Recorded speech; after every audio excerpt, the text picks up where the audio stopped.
Bozza, Andante.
Ever use vibrato when you play?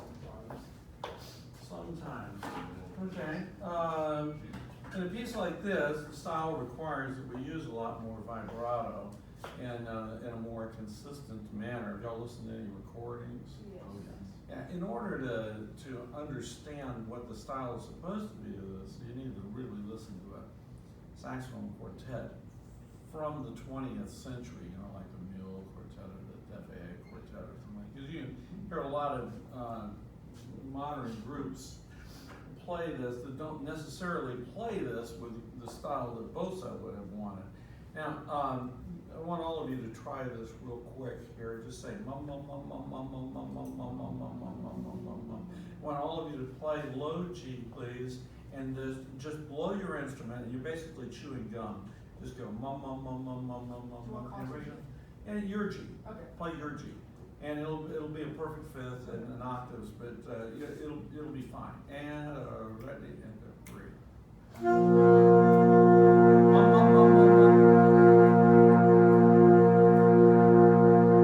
And one of the things you need to do is unify vibrato. It's good for to when you're learning to use vibrato to actually put on the metronome and just play a G major scale. All of you play a G major scale in whole notes at quarter note equals 76 and go mum mum mum mum mum mum mum mum mum mum mum mum mum mum mum mum mum, because it can help unify that vibrato so that you're all trying to hear the same thing.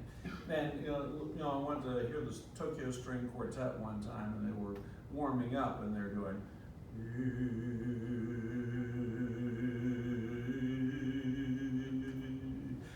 It's just to unify the sound of the ensemble, okay?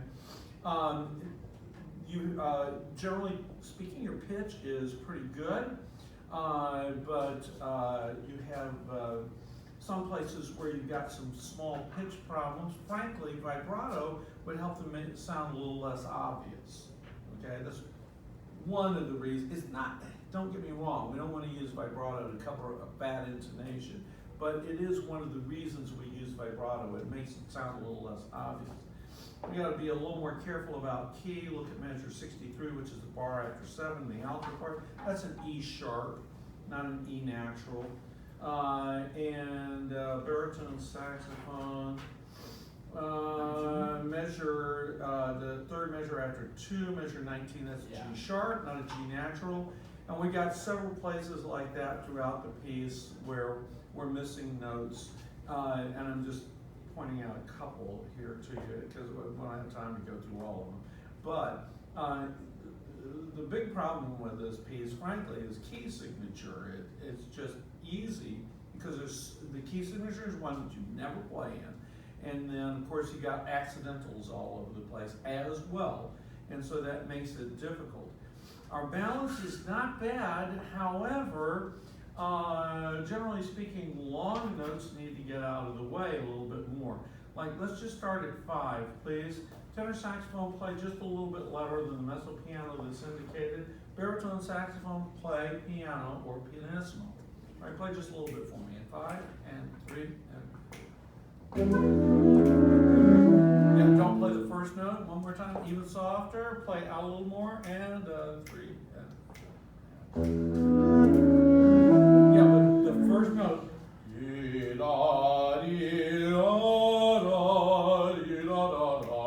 Again, right and.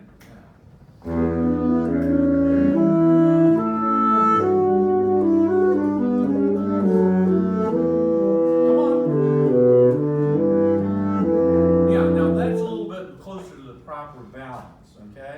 And it's not like I couldn't hear him, but I can't hear him clearly, all right? So you feel how much different that is? I mean, you're going to play a lot softer, right? You need to make this a little more lyrical.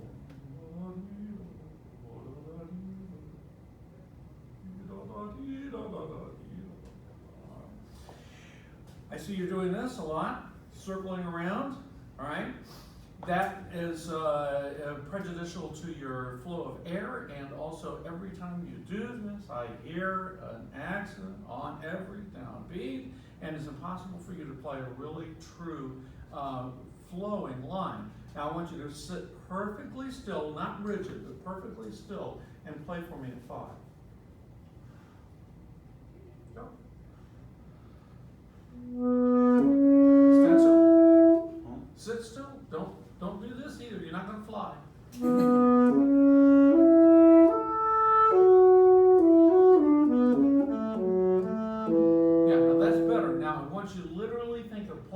one note. Think of that C sharp and hold that C sharp all the way through the phrase. The first note you play. In your mind, you're just going to play, then move your fingers.